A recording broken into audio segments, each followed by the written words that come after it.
So in the topic recombination in bacteria, we have done transformation and conjugation process. So next we'll do कि conjugation process से हम mapping कैसे कर सकते हैं genes की. Mapping करने के लिए बहुत famous है interrupted mating experiments that were discovered by Wallman and Jacob. In scientists ने दिया था और इसमें उन्होंने crossing कैसे किया. They have taken HFR H cells and crossed with F negative cells. F negative cells recipient cells हुए और HFR सेल्स हैं, बट इसको हम HFRH क्यों लिख रहे हैं? Because they were discovered by W hedge. So just differentiate करने के लिए हम इसको HFRH सेल्स लिख रहे हैं, एक स्ट्रेन डिफरेंशिएट करने के लिए. अदरवाइज हाई फ्रीक्वेंसी हम बैक्टीरिया को क्रॉस कर रहे हैं विद F नेगेटिव सेल्स. तो जीनोटिपिकली जो HFR सेल्स थे उसमें क्या क्या प्रेजेंट था? उसमें थ्रियोनिन पॉजिटिव और ल्यूसिन पॉजिटिव हम इसे लिख रहे हैं, लेकिन जो F नेगेटिव सेल्स हैं वो थ्रियोनिन नेगेटिव और leucine negative. Threonine leucine amino acids हैं. इसको मीडियम में इनकी ज़रूरत नहीं है क्योंकि ये खुद सिंथेसाइज कर सकता है, लेकिन जो F नेगेटिव सेल्स हैं they require threonine and leucine in the medium because they can not synthesise these amino acids. So next pair हमने जीन पेयर्स एलील का पेयर्स हमने क्या ले लिया? AZS, TIS and STRS. तीन हमने लिए हैं. S का मतलब जो है वो सेंसिटिव है और AZR, TIR, STRR, इसमें जो R है वो रिप्रेजेंट करता है रेजिस्टेंस. The resistance. तो बेसिकली ये हम क्या शो कर रहे हैं? AZS का मतलब वो सेंसिटिव होगा सोडियम एजाइड के लिए, बट अगर हम AZR ले लेते हैं तो वो रेजिस्टेंट होगा सोडियम एजाइड के लिए. सिमिलरली TIS और TIR ये सेंसिटिव और रेजिस्टेंट है for bacteriophage T1. And last is STRS, STRR, ये स्ट्रेप्टोमाइसिन के लिए रेजिस्टेंट और सेंसिटिव है. तो दैट मीन्स आपने तीन चीजों के लिए हम सेंसिटिविटी और रेजिस्टेंस देख रहे हैं. तो जो HFR सेल्स हैं वो सभी सेंसिटिव हैं इनके लिए, लेकिन जो F नेगेटिव सेल्स हैं वो रेजिस्टेंट हैं तीनों के लिए, sodium azide, bacteriophage T1 and streptomycin के लिए. थर्ड हमने पेयर ले लिया लैक पॉजिटिव गैल पॉजिटिव और यहाँ हम ले रहे हैं lac negative gal negative, lactose and galactose. अगर lactose as sole carbon source दिया जाए तो HFR उसको यूटिलाइज कर सकते हैं, मतलब उसके पास जीन्स हैं जो उसको यूटिलाइज कर सकते हैं, तो वो एक कार्बन सोर्स एक्ट कर सकता है, इसलिए हमने लैक पॉजिटिव लिख दिया. वो गैलेक्टोज को भी as a sole carbon source utilise कर सकता है तो गैल पॉजिटिव. लेकिन जो F नेगेटिव सेल्स हैं वो लैक्टोज या गैलेक्टोज को यूटिलाइज नहीं कर सकते. तो अब दो के बीच में कॉन्जुगेशन स्टडी किया गया और जब कॉन्जुगेशन प्रोसेस मिक्सिंग कर दिया, उनका कॉन्जुगेशन प्रोसेस चल रहा था, तो हमने उसको बीच में इंटरप्ट कर दिया. तभी हम इसको इंटरप्टेड मीटिंग एक्सपेरिमेंट्स कहते हैं. आपने कुछ टाइम के बाद इंटरप्ट करके अब आपके पास जो पॉपुलेशन आया उसको हम मिनिमल मीडियम पे ग्रो करेंगे. तो अब हमने सबसे पहले सिलेक्शन के लिए मीडियम क्या लिया? उसमें हमने स्ट्रेप्टोमाइसिन एंटीबायोटिक डाल दिया, लेकिन उस मीडियम में थ्रियोनिन और ल्यूसिन जो है वो एब्सेंट हैं. तो बेसिकली हम ये चेक करना चाहते हैं कि आपके पास रिकॉम्बिनेशन हुआ या नहीं, हमारे पास रिकॉम्बिनेंट सेल्स हमें ऑब्टेन हुए या नहीं. अगर रिकॉम्बिनेंट सेल्स होंगे तो ऑब्वियसली इस कॉम्बिनेशन पे ग्रो जरूर करेंगे, क्योंकि स्ट्रेप्टोमाइसिन अगर मीडियम में है तो HFR सेल्स जो सिर्फ HFR सेल्स थे, रिकॉम्बिनेंट नहीं थे, वो स्ट्रेप्टोमाइसिन में ग्रो नहीं कर सकते क्योंकि वो स्ट्रेप्टोमाइसिन के लिए सेंसिटिव हैं. अब जो F नेगेटिव सेल्स हैं वो स्ट्रेप्टोमाइसिन पे ग्रो कर सकते हैं, तो आपको इस मीडियम में F नेगेटिव सेल्स मिल सकते थे, बट हमने थ्रियोनिन और ल्यूसिन इस मीडियम में हमने क्या शो किया है? एब्सेंट है. तो अगर थ्रियोनिन और ल्यूसिन इसमें नहीं है तो F negative cells threonine leucine नहीं बना सकते, तो इसका मतलब F नेगेटिव सेल्स की भी आपको ग्रोथ नहीं मिलेगी. जो भी दो पेरेंट सेल्स थे उनकी ग्रोथ हमें इसमें नहीं मिल पाएगी, क्योंकि HFR इसलिए ग्रो नहीं कर पाएगा क्योंकि स्ट्रेप्टोमाइसिन है. F नेगेटिव सेल्स इसलिए ग्रो नहीं कर पाएंगे क्योंकि इसमें थ्रियोनिन और ल्यूसिन अमीनो एसिड्स मीडियम में प्रेजेंट नहीं है. तो अगर इसमें आपको कॉलोनीज मिलती हैं तो वो श्योर है कि वो रिकॉम्बिनेंट सेल्स हैं. एक उसमें आपके पास जो भी स्ट्रेन आएगा वो STRR होना चाहिए, मतलब ये वाला जीन उसमें होना चाहिए, और वो थ्रियोनिन पॉजिटिव ल्यूसिन पॉजिटिव होना चाहिए. रिकॉम्बिनेंट सेल इसके बेसिस पे हम क्या लिख सकते हैं? ये हमें श्योर है कि उसका जीनोटाइप ऐसा होना चाहिए. बाकी जो डिफरेंट आपने जीन्स ले रखी हैं वो वेरी कर सकती हैं, पर उसके पास श्योरली ये तीन जरूर होने चाहिए, और एक इसमें से HFR पेरेंट से आएगा और एक इसमें से F नेगेटिव सेल का होना चाहिए. इसका मतलब F नेगेटिव सेल में HFR के जीन्स ट्रांसफर हुए तभी तो आपके पास रिकॉम्बिनेंट सेल्स बने. तो इस कॉम्बिनेशन को सिलेक्ट कर लिया गया और आगे इसको रेप्लिका प्लेटिंग कर लिया गया. रेप्लिका प्लेटिंग एक्सपेरिमेंट में इसी कॉलोनीज को डिफरेंट मीडियम कॉम्बिनेशन में ग्रो किया गया। इसी मीडियम में लैक्टोज एज ए सोर्स ले लिया तो पता चल गया कि लैक्टोज पॉजिटिव मिला या नेगेटिव मिला।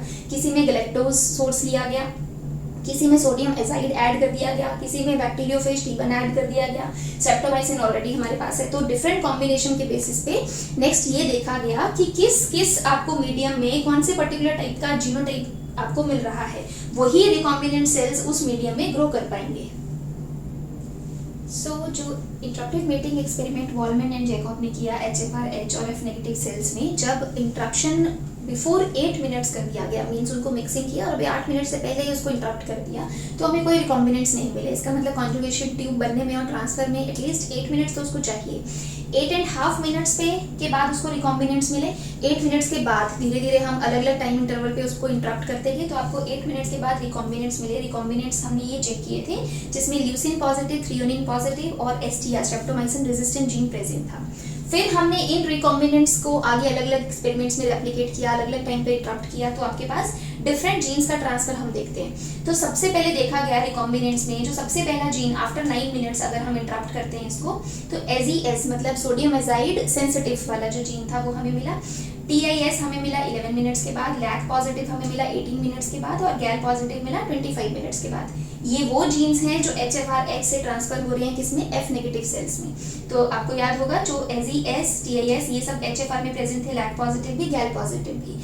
तो सबसे पहले ट्रांसफर इसका हुआ, फिर इसका, फिर इसका। इसका मतलब जो जीन ट्रांसफर है फ्रॉम HFR, एक बात तो क्लियर हो गया इस एक्सपेरिमेंट से कि जो ट्रांसफर होता है वो in the form of linear sequence होता है, एक के बाद एक जीन जाता है और टाइम के साथ साथ जा रहा है। इसका मतलब वो जीन जितना कम टाइम होगा वो उतना जल्दी F नेगेटिव सेल्स में पहुंचेगा, जितना जितना टाइम बढ़ता जाएगा इसका मतलब उसका जो नंबर है ट्रांसफर होने का वो नेक्स्ट होता जाएगा।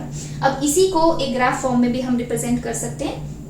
The x axis represents time in minutes में ये टाइम दे रखा है प्रायर टू इंटरप्टिंग मीटिंग, मतलब मीटिंग हम कब कब स्टॉप कर रहे हैं उसको हम टाइमिंग हमने एक्स एक्सिस पे ले लिया। और इस तरफ हम देख रहे हैं कितना % हमें जेनेटिक मार्कर मिला, HFR-H सेल्स से हमें रिकॉम्बिनेंट्स मिलने के कितने % जेनेटिक मार्कर हम इस तरफ कंसीडर कर रहे हैं। जेनेटिक मार्कर आपने यहाँ पे 4 लिए जो टाइमिंग के अकॉर्डिंग आप एक्सप्लेन कर रहे हो, तो ग्राफ फॉर्म में ऐसे रिप्रेजेंट होगा। जो ट्रांसफर है वो आपको यहाँ पे पर्टिकुलर टाइम के बाद आपको पता चलेगा कि ट्रांसफर कब हो रहा है, लेकिन हम ये देखेंगे इंटरप्टिंग मीटिंग यहाँ पे टाइमिंग क्या है। अगर ध्यान से देखें तो यहाँ पे देखो ये 10 से जस्ट पहले स्टार्ट हो रहा है AZS, और हमें AZS का ट्रांसफर हमें 9 मिनट्स के बाद मिलना स्टार्ट हो गया था।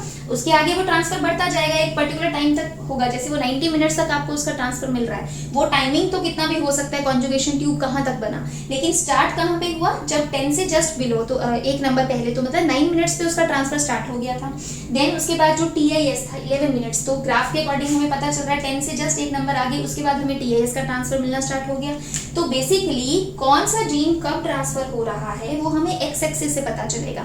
यहाँ पे तो हम परसेंटेज देख रहे हैं मार्कर्स की कितनी, ऑब्वियसली जो सबसे पहले ट्रांसफर होगा उसका परसेंटेज सबसे ज्यादा होगा, AZS का परसेंटेज सबसे ज्यादा 90% हमें मिल रहा है। लेकिन TIS उसके बाद ट्रांसफर स्टार्ट हुआ तो उसमें और उसमें ज्यादा डिफरेंस नहीं है, ये 80% मिल रहा है क्योंकि एक ही मिनट का फर्क है इनमें। और उसके बाद 10 to 20 के बीच में यहाँ से ट्रांसफर हो रहा है, तो 18 मिनट्स पे लैक पॉजिटिव का ट्रांसफर स्टार्ट हो गया। लैक पॉजिटिव का मैक्सिमम परसेंटेज 40% तक हमें मिल रहा है क्योंकि ये काफी मिनट्स के बाद इसका ट्रांसफर हो रहा है। सबसे कम हमें गैल पॉजिटिव का मिलेगा क्योंकि गैल पॉजिटिव 25 मिनट के बाद ट्रांसफर स्टार्ट हुआ, तो सबसे कम परसेंटेज 30% हमें गैल पॉजिटिव का मिला। यहाँ हम देख रहे हैं जेनेटिक मार्कर्स का परसेंटेज कितना मिलेगा आपको रिकॉम्बिनेंट्स में। रिकॉम्बिनेंट जो हमने सिलेक्ट कर लिए थे, मार्कर्स किसके हैं, HFR-H के हैं।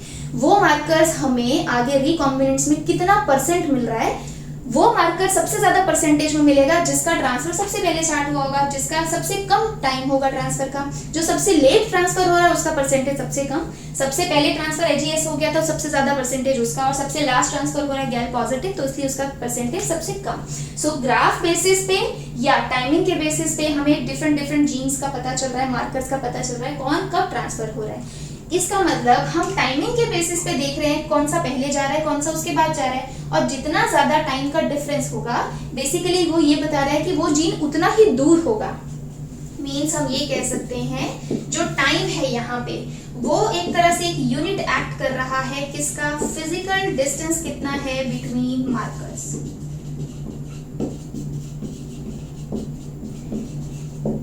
जो डिस्टेंस है मतलब इंटरप्टिंग मेटिंग एक्सपेरिमेंट्स में, वो हम रिकॉम्बिनेशन जैसे फ्रीक्वेंसी हम लेते थे परसेंट फॉर्म में नहीं ले रहे, हम किस बेसिस पे ले रहे हैं, टाइमिंग के बेसिस पे। टाइम एक बेसिक यूनिट है जो इंटरप्टिंग मेटिंग एक्सपेरिमेंट्स में हमें डिस्टेंस बिटवीन द मार्कर्स बताएगा। So that means time interval between transfer of any two markers, दो मार्कर्स के बीच में कितना टाइम इंटरवल था ट्रांसफर का, वो हमें एक एस्टिमेट देता है कि उन दो मार्कर्स के बीच में फिजिकल डिस्टेंस कितना था। जितना ज्यादा टाइम लगेगा दो मार्कर्स को ट्रांसफर होने में, उतना ही उनके बीच में डिस्टेंस ज्यादा, जितना उनके बीच में डिस्टेंस कम, उतने कम टाइम में दोनों ही ट्रांसफर हो जाएंगे। सो एक तरह से हम ये कह सकते हैं कि यहाँ पे हम मैपिंग के लिए मिनट को यूज कर सकते हैं as a standard unit of linkage. जितना कम टाइम मिनट्स में आएगा, इसका मतलब उतना ज्यादा उनके बीच में लिंकेज ज्यादा है, क्योंकि टाइम जो है फिजिकल डिस्टेंस बता रहा है। जितना कम टाइम उतना कम फिजिकल डिस्टेंस, उतनी ही ज्यादा लिंकेज। आप ये कह सकते हो कि 1 मिनट अगर मैप यूनिट हम लेते हैं तो बेसिकली वो किसके इक्विवेलेंट होगा, that will correspond to length of the segment transferred in 1 minute. 1 minute में कितना ट्रांसफर हो रहा है, वही सेगमेंट को हम लिख देंगे 1 मिनट मैप यूनिट। सो आप इंटरप्टिंग मेटिंग एक्सपेरिमेंट्स में जो डिस्टेंस है वो किस बेसिस पे चेक करते हो, on the basis of time interval measured in minutes. Now in different HFR strains हमें जो F फैक्टर का इंटीग्रेशन है बैक्टीरियल क्रोमोसोम में, वो आपको डिफरेंट साइट्स पे मिलेगा। अलग अलग जीन्स के बीच में जाके वो इंटीग्रेट कर सकता है, प्लस उनकी ओरिएंटेशन भी डिफरेंट हो सकती है। अब F फैक्टर की इंटीग्रेशन कहाँ पे है, लोकेशन, और उसका डायरेक्शन क्या है इंटीग्रेशन का, वो डिटरमाइन करेगा कि जब मेटिंग एक्सपेरिमेंट्स होंगे तो जीन ट्रांसफर किस ऑर्डर में होगा। सपोज जैसे हमने फर्स्ट ले लिया HFR1, तो HFR1 में आपके बैक्टीरियल क्रोमोसोम हमने शो कर दिए, उसमें डिफरेंट जीन्स हैं, threonine, leucine, azi, proline, lactose, galactose, histidine, thiamine, इस तरह से आपने शो कर दिया। तो ये सेम है, लेकिन अब एक HFR स्ट्रेन है HFR1, उसमें जो F फैक्टर का इंटीग्रेशन है वो ल्यूसिन और सोडियम एजाइड वाला जो जीन है उसके बीच में प्रेजेंट है। लेकिन जो दूसरा HFR5 बैक्टीरियल स्ट्रेन है, उसमें जो इंटीग्रेशन है वो थायमिन और हिस्टिडीन के बीच में है। प्लस ओरिएंटेशन, इसमें ओरिएंटेशन जो एरो है वो ये बता रहा है कि वो उसका ओरिजिन या 5 प्राइम एंड है जहां से ट्रांसफर स्टार्ट होगा। तो अगर सपोज ये HFR से F फैक्टर से ट्रांसफर स्टार्ट होता है तो F फैक्टर इस तरह से ट्रांसफर होगा रेसिपिएंट सेल में। अगर वो ऐसे ट्रांसफर होगा तो वो सबसे पहले अपने साथ किसको लेके जाएगा, ल्यूसिन, उसके बाद कौन सा आएगा, थ्रियोनिन, उसके बाद थायमिन, देन हिस्टिडीन। तो जो ट्रांसफर है, ट्रांसफर जीन में सबसे पहला जीन ये हो गया, देन ये। तो आपका जो ट्रांसफर है वो इस तरह से चल रहा है, मतलब मैं इसको ऐसे शो कर सकती हूँ, जो ट्रांसफर है that is in anti clockwise direction. Clock में आपका इस तरह से चलता है, तो एंटी क्लॉकवाइज मतलब इस तरह से ट्रांसफर होगा। अब जो HFR5 है उसमें F फैक्टर इस तरह से इंटीग्रेटेड है, तो F फैक्टर अगर ऐसे जाता है तो वो अपने साथ सबसे पहले थायमिन को लेके जाएगा, then threonine, then leucine, then azi, और इस तरह से। तो इस केस में अगर हम ट्रांसफर देखें तो ये सबसे पहला है, देन ये सेकंड, देन ये फोर्थ एंड फिफ्थ, इस तरह से चल रहा है। यहाँ पे डायरेक्शन जो होगा वो क्लॉकवाइज होगा। तो F फैक्टर का ओरिएंटेशन और इंटीग्रेशन HFR में कहाँ है वो डिटरमाइन करेगा कि ऑर्डर और डायरेक्शन ऑफ जीन ट्रांसफर कैसे है। जैसे इस केस में हमें एंटी क्लॉकवाइज मिल रहा है, इस केस में हमें क्लॉकवाइज मिल रहा है। इसके बेसिस पे हम लीनियर सीक्वेंस बना सकते हैं। जैसे इसको हम रिप्रेजेंट कर सकते हैं ऐसे, F फैक्टर गया तो सबसे पहले आपके पास leucine, then THR, then thiamine, then histidine, then galactose, then lactose and then proline, then azi. इस तरह से मेरे पास सीक्वेंस बनेगा। और अगर इसमें बनाएंगे देन पहले थायमिन, देन थ्रियोनिन, ल्यूसिन, एजी, और इस तरह से हमारे पास सीक्वेंस आएगा। तो डिफरेंट HFR से जो जीन ट्रांसफर है उसका जो ऑर्डर है जीन्स का वो डिफरेंट हो सकता है। समटाइम कॉन्जुगेशन के थ्रू एक और जीन ट्रांसफर प्रोसेस देखा गया, जिसमें कई बार जो बैक्टीरिया होता है उसमें से एक R प्लाज्मिड है जो डोनर सेल से रेसिपिएंट सेल में ट्रांसफर हो जाता है। इसको हम रेजिस्टेंस प्लाज्मिड्स कहते हैं, क्योंकि ये जो प्लाज्मिड है उसमें वो जीन्स होते हैं that genes provide resistance to a particular antibiotic.